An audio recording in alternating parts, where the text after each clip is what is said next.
سعودی عربیہ نے اپنی امداد پاکستان کے لیے روکی اور اس کو مشروط کر دیا آئی ایم ایف سے۔ ٹیکنوکریٹ گورنمنٹ ابھی تو نہیں آ رہی۔ کیا اس مہینے کے اینڈ میں آئی ایم ایف ہمیں پیکج دے رہا ہے کہ نہیں دے رہا؟ آئی ایم ایف جو ہے اسحاق ڈار صاحب کے ساتھ آگے نہیں چلنا چاہ رہا۔ سڈنلی عمران خان وہ زبان بولنا چاہ رہے ہیں کہ جو نئی اسٹیبلشمنٹ ہے اس کو پسند آ سکے۔ سائلنٹ سا میسج ساروں کو دیا گیا ہے کہ پیپلز پارٹی کو نہیں، پی ایم ایل این کو آڑے ہاتھوں لینا ہے۔ السلام علیکم، آپ دیکھ رہے ہیں مبشر لقمان یوٹیوب چینل۔ میرا نام مبشر لقمان ہے اور آج میرے پاس کچھ بریکنگ نیوز ہے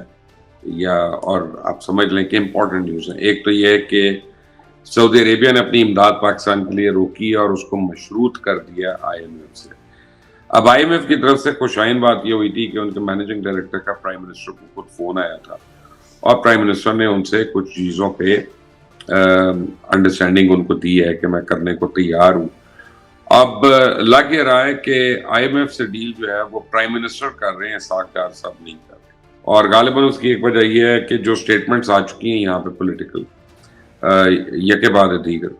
تو آئی ایم ایف جو ہے وہ چند ایک لوگوں سے ڈیل ہی نہیں کرنا چاہتا۔ جو پچھلے جیسے شوکت ترین صاحب کے زمانے میں بہت شدید پرابلم ہو گئی تھی کہ آئی ایم ایف نے اپنا دروازے بند کر دیے تھے، انہوں نے کہا اس آدمی سے ہم نے بات ہی نہیں کرنی ہے۔ اس وقت لگتا ہی ہے کہ اب آئی ایم ایف کے اندر سے اسحاق ڈار کے خلاف جو ہے وہ کافی ایک سبسٹینشل قسم کی ریزنٹمنٹ آ رہی ہے یا اس کا ری ایکشن آ رہا ہے، اور مفتاح اسماعیل صاحب کو کھلی چھوٹ دی بھی ہے۔ مفتاح اسماعیل صاحب جو ہیں وہ کھل کر بول رہے ہیں اور کافی لوگ اب کنونسڈ ہیں کہ وہ میاں شہباز شریف کی عاشیر بار کے بعد ایسا بول رہے ہیں، وہ صرف ایک اپنا آئسولیٹڈ اوپینین نہیں دے رہے۔ مفتاح صاحب کہتے ہیں کہ جی مجھے ہٹا دیا گیا، ایکچولی ان کو ہٹایا تو صحیح تھا، اس میں تو کوئی دو رائے نہیں ہے، کیونکہ وہ نان الیکٹڈ ممبر تھے اور نان الیکٹڈ ممبر 6 مہینے سے زیادہ وزیر رہ نہیں سکتا، یہ ان کو بھی پتا تھا، پہلے دن سے پتا تھا۔ اب ان کی خواہش تھی کہ کسی طرح ان کو ایسے پی ایم بنا کے ان کو پورٹ فولیو جو ہے وزارت خزانہ کا دے دیا گیا، اور وہ ذرا کو پرابلمٹک بات تھی۔ اور بائی دیٹ ٹائم ڈار صاحب آ رہے تھے۔ ڈار صاحب نے آنے سے پہلے ایئرپورٹ کے اوپر کہہ دیا کہ جناب ڈالر جو ہے 200 کا ہو جائے گا، اور وہ کافی لوگوں نے اس کا اپنا چیلنج بنا لیا۔ پھر یہاں پہ یہ بھی باتیں ہوئی کہ جناب پاکستان سے ڈالر جو ہے اربوں ڈالر پیچھے نکل کر وہ افغانستان چلا گیا۔ یہ بات شاید صحیح ہو، لیکن جو مجھے پتا چلا ہے کہ یہ حقیقت سے دور ہے، حقیقت کے منافی ہے۔ اس کی وجہ ہے کہ افغانستان میں ہر قسم کا بینکنگ چینل بند ہے، افغانستان میں کسی قسم کی ٹرانزیکشن نہیں ہو رہی ہے، انٹرنیشنل ٹرانزیکشن۔ تو یہاں پہ 3 ملین افغانس پاکستان میں، آپ کو پتا ہے ریفیوجی، اور وہ ریفیوجی تو کہنے کو ہے، نام نہاد ہیں، وہ تو پورے پاکستان میں پھیلے ہوئے ہیں، اور یہ ان کی ریمیٹنسز ہیں۔ جو افغانس کی اپنی ریمیٹنسز آ رہی ہیں پاکستان میں، وہ یہاں سے ڈالرز نکلوا رہے ہیں اور اس کو افغانستان لے کر جا رہے ہیں۔ تو یہ کہہ دینا کہ پاکستان میں تو ریمیٹنس بڑھ گئی تھی ہماری اور اب کم ہو گئی، ایکچولی بڑی نہیں تھی، وہ افغانس کی ریمیٹنس اس میں بہت زیادہ شامل تھی، پر ہم اپنے لوگوں کو مسٹریٹ تو کرتے ہیں، ہمیں عادت ہے اس طرح کی باتیں کرنے کی۔ لیکن اب غالباً ایک امپورٹنٹ ڈیولپمنٹ ہو رہی ہے، اور وہ امپورٹنٹ ڈیولپمنٹ یہ ہے کہ میاں شہباز شریف جو ہیں وہ میاں نواز شریف سے ملنے جا رہے ہیں اور ان کو ان کانفیڈنس لینے جا رہے ہیں جنیوا میں ہی شہباز شریف جو ہیں وہ باقی لوگوں کو بھی ملیں گے، ورلڈ لیڈرز کو بھی ملیں گے۔ اور یہ جو سیلاب وغیرہ نا، اس کا میں آپ کو بتاؤں کہ زیادہ امید نہ رکھیے گا۔ یہ اب جس طرح سے ہم نے پلے اپ کیا ہے سیلاب کو، ہمارے میڈیا پہ جتنی خبریں آئی ہیں، دنیا یہ سمجھتی سیلاب آیا تھا لیکن اب ہمیں اس کی ضرورت نہیں ہے یا ہمیں اس کی پرواہ نہیں ہے، تو مے بی اس کے پاس $100 ملین یا $200 ملین آ جائے گا، لیکن وہ اونٹ کے منہ میں زیرہ کے برابر ہے، اس سے زیادہ وہ نہیں آئے گا۔ اصل بات یہ ہے کہ کیا اس مہینے کے اینڈ میں آئی ایم ایف ہمیں پیکج دے رہا ہے کہ نہیں دے رہا، اور ہمیں اس کے بعد سعودی عربیہ، یو اے ای اور چائنا جو ہے وہ مزید ریسپائٹ دے رہا ہے کہ نہیں دے رہا۔ آئی ایم ایف جو ہے اس نے کوئی باتیں کی ہیں، آئی ایم ایف کی ایم ڈی نے کچھ باتیں کی ہیں پرائم منسٹر شہباز شریف سے، اور لگ یہ رہا ہے کہ پرائم منسٹر اب جا کر میاں نواز شریف صاحب کو ان کانفیڈنس لیں گے اور ان کو بتائیں گے کہ آئی ایم ایف جو ہے اسحاق ڈار صاحب کے ساتھ آگے نہیں چلنا چاہ رہا، اور ہمیں اگر پاکستان کی اکانومی کو مضبوط کرنا ہے تو ہمیں اسحاق ڈار صاحب کو ہٹانا پڑے گا۔ اب یہ بڑی افواہ ہے یہاں پہ، مجھے نہیں پتا اس میں کتنی صداقت ہے، اور مجھے حیرانی اس بات کی ہو رہی ہے کہ اسحاق ڈار صاحب جو ہیں، میں ذاتی طور پہ جانتا ہوں کہ انہوں نے منسٹریل آنکلیو میں گھر نہیں لیا، کوئی پارلیمنٹ لاجز میں انہوں نے لاج نہیں لی، وہ پرائم منسٹر کے ساتھ ہی پرائم منسٹر ہاؤس میں رہتے ہیں اور 24 گھنٹے پرائم منسٹر کے ساتھ ہوتے ہیں، یعنی دن میں کئی دفعہ میٹنگز بھی ہوتی ہیں ان کی، اور پھر رات کو بھی ساتھ ہیں، اور اب وہ جتنا مرضی کام کریں، وہ رہتے تو وہیں پہ ہیں، سونے تو وہیں جاتے ہیں، رات کا کھانا تو وہیں کھاتے ہیں، صبح کا ناشتہ تو وہیں کرتے ہیں۔ تو جب ان دونوں کی اتنی آپس میں انڈرسٹینڈنگ ہے اور اتنی قربت ہے، تو پھر یہ کیا رہی عمر ہے کہ شہباز شریف صاحب جو ہیں وہ نواز شریف صاحب کو ان کانفیڈنس کرنے جا رہے ہیں کہ جناب ہمیں یہ فیصلہ کرنا ہے اور ہمیں یہ سٹیپ اٹھانا ہے۔ تو کافی سیریس اور گمبھیر قسم کے مسائل ہیں پاکستان کے اکنامک فرنٹ پہ، لیکن ایک بات جو طے شدہ ہے وہ یہ کہ ٹیکنوکریٹ گورنمنٹ ابھی تو نہیں آ رہی، اگر آ رہی ہے تو مجھے اس کا نہیں پتا، پھر میری تمام جو انالیسز اور تجزیے ہیں وہ غلط ہیں، لیکن جہاں تک میری عقل کہتی ہے کہ اس وقت انٹرم گورنمنٹ آ نہیں سکتی۔ گو پی ڈی ایم کے اندر بہت سے لوگ یہ چاہتے ہیں کہ ایک انٹرم گورنمنٹ ہو اور وہ 1 سال کے لیے کم از کم ہو، کیونکہ ان کو بریدنگ ٹائم مل جائے گا، جتنا ابھی یہ مہنگائی کے سر پہ انہوں نے بدنامی لے لی ہے تو وہ اس کو کول آف کرنے کے لیے ان کو 6 مہینے سے 1 سال چاہیے۔ اور اگر اب جو پرائم منسٹر شہباز شریف کی میٹنگ ہونی ہے آئی ایم ایف کی چیف سے، یہ ان شیڈیولڈ ہے، میں آپ کو بتا رہا ہوں، لیکن ہونے کی امید ہے، یعنی بہت زیادہ چانس ہے کہ ان کی میٹنگ جنیوا میں ہو رہی ہے، اور پھر جب یہ مان لیتے ہیں تو فوری طور پہ 2 چیزیں جو کرنی پڑیں گی، 3 چیزیں جو کرنی پڑیں گی، بجلی، گیس اور پیٹرول پہ پاکستان کی حکومت کو بہت شدید اضافہ کرنا پڑے گا، اور جیسے ہی وہ اضافہ کرتے ہیں تو ان کی مقبولیت جو ہے وہ آپ سمجھ لیں کہ اگر کو تھوڑی بہت رہ گئی ہے تو وہ بھی دھڑام کر کے گرتی ہے، اور عمران خان دوبارہ مہنگائی کے گھوڑے پہ سوار ہو کے عوام کے آگے آ کے دن دناتے پھریں گے کہ دیکھو جی، یہ تو میں 7 مہینے سے کہہ رہا تھا کہ اس حکومت میں فیل ہونا ہے، یہ لوٹنے آئے ہیں، یہ کرنے آئے ہیں، اپنے کیسز ختم کروانے آئے ہیں۔ اچھا، دوسری طرف یہ ہو رہا ہے کہ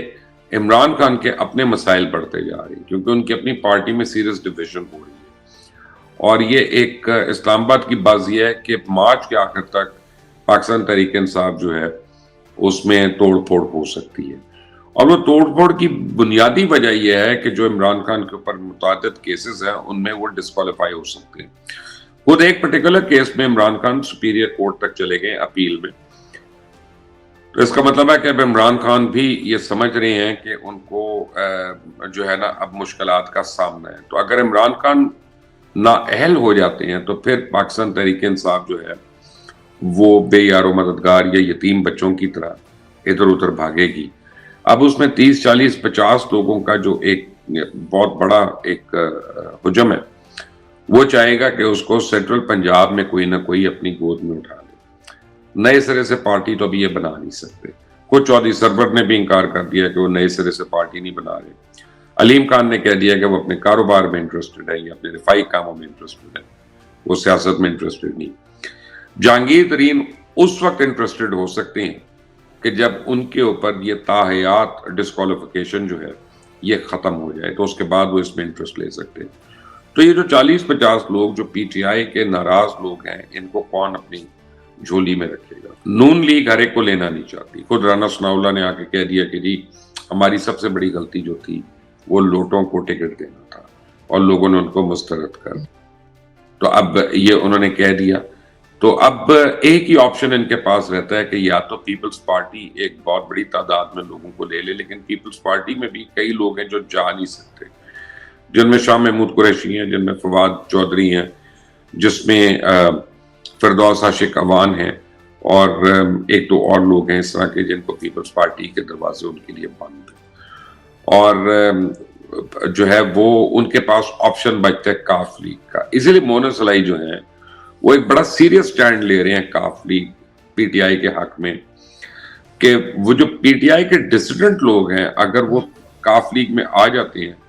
تو کاف لیگ کو یقینی طور پہ اگلی باری پنجاب میں وہ سمجھ رہے ہیں 30 سے 35 سیٹیں اپنے اون پہ یہ لے سکتے ہیں، یہ 40 سیٹیں، اور یہ لیجٹمیٹ کنگ میکر ہو جائیں گے۔ لیکن دوسری طرف بلوچستان میں کافی لوگ دھڑا دھڑ جو ہے پاکستان پیپلز پارٹی میں شامل ہو رہے ہیں، اور یہ میں آپ کو پہلے بھی کئی دفعہ بتا چکا ہوں کہ پیپلز پارٹی بلوچستان کو سویپ کرے گی اگلے الیکشن میں.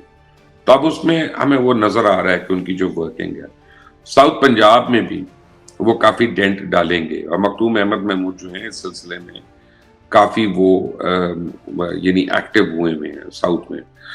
اور مختوم احمد محمود کی بڑی رسپیکٹ ہے ساؤتھ میں، تو بہت زیادہ رسپیکٹ ہے. ان کی فیملی کی بڑی رسپیکٹ ہے، ان کے والد کی بڑی رسپیکٹ تھی. وہ پرائم منسٹر بھی رہے ہیں بہاولپور کے. تو خیر اب سوال یہ پیدا ہوتا ہے کہ پیپلز پارٹی جب ساروں کو نہیں لے گی، نون لیگ لے نہیں سکتی ساروں کو، تو یہ کہاں جائیں گے؟ تو یہ آبویسلی کاف لیگ کی طرف آئیں گے. تو کاف لیگ سمجھ رہی ہے کہ اس کا جو گیمبل ہے وہ گیمبل یہ ہے کہ انہوں نے اس پورے کیس میں اپنے آپ کو بہت زیادہ اسٹرانگ، اور ان کی پارٹی اگلے الیکشنز کے لیے ایک بھرپور قسم کی پارٹی بن کے آئے گی. پی ٹی آئی کو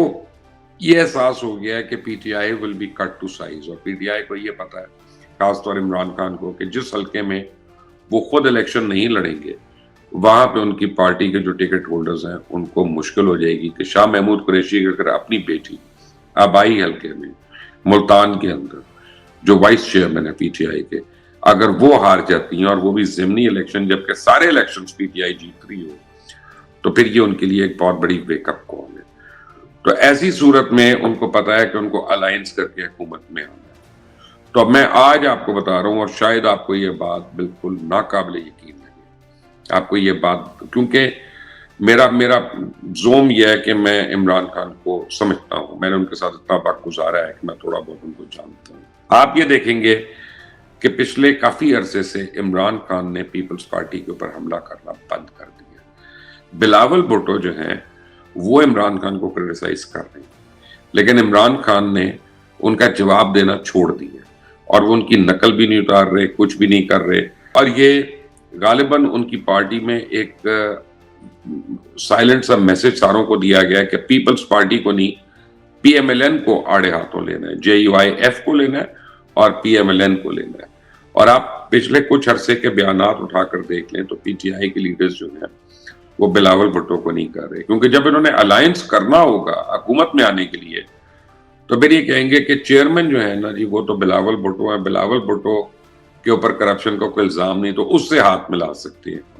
آصف زرداری صاحب سے ہم نہیں ملائیں گے. تو one of the same thing, آپ نے کان ادھر سے پکڑنا ہے، ادھر سے پکڑنا ہے، کان جیسے مرضی پکڑنا ہے. لیکن آپ یہ دیکھیں کہ تحریک انصاف کے سٹانس میں جو چینجز آئی ہیں ایک دم سے، کہ جب نیشنل سیکورٹی کاؤنسل کی میٹنگ ہوئی ہے اور اس میں بتایا گیا کہ کتنے گمبھیر حالات ہیں،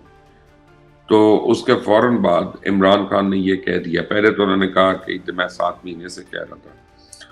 پھر انہوں نے جو امپورٹنٹ بات کی، انہوں نے کہا اب جو مسائل ہو رہے ہیں اس میں عوام کو بھی قربانی دینی پڑے گی. یعنی سڈنلی عمران خان جو ہیں وہ زبان بولنا چاہ رہے ہیں کہ جو نئی اسٹیبلشمنٹ یا موجودہ اسٹیبلشمنٹ جو ہے اس کو پسند آ سکے، اور وہ کہیں کہ عمران خان از ریزنیبل، عمران خان سے بات کرو، عمران خان سے ڈائیلاگ کرو، کسی طرح مل کر اس کو آن بورڈ لے کر آؤ تاکہ یہ جو جن ہے مہنگائی کا اس کے اوپر قابو پایا جا سکے. اور وہ ایک ہی صورت میں ہو سکتا ہے کہ اکنامک ایمرجنسی لگے اور تمام پارٹیز جو ہیں وہ اس کے اوپر بیٹھے مشاورت کریں اور کچھ حتمی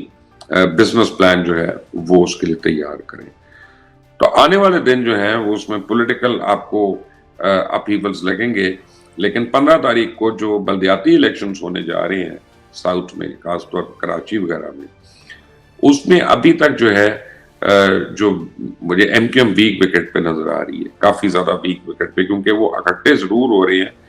لیکن فعال نہیں ہوئے، اور ان کے جو ورکرز ہیں ان کا ہیٹریٹ ابھی یعنی 24 گھنٹے میں تو ایک دوسرے کے اوپر نہیں اترے گا. جس کو 2 سال سے دونوں ایک دوسرے کو برا بھلا کہتے رہے، فائرنگ ہوتی رہی، مارا ماری ہوتی رہی، تو وہ سڈنلی تو مل کر بیٹھیں گے نہیں اور وہ چائے کی پیالیاں پی کے بھائی چارے میں نہیں آئیں گے. تو ابھی بھی وہاں پی ٹی آئی کو بہت بڑی ایج ہوگی بلدیاتی انتخابات میں، اور اگر وہ لے لیتی ہیں تو اس کے بعد ان کی اور پیپلز پارٹی کی ریلیشن شپ کیا ہوگی وہاں پہ، جن کی سندھ گورنمنٹ ہے، یہ اگلے الیکشن کے بعد کے الائنس کی آپ کو بہت بڑی یہ شنید ہوگی. آپ دیکھ رہے ہیں مبشر لقمان یوٹیوب چینل، اس کو سبسکرائب کریے گا، بیل آئیکن کو پریس کریے گا. Until the next time, اللہ حافظ.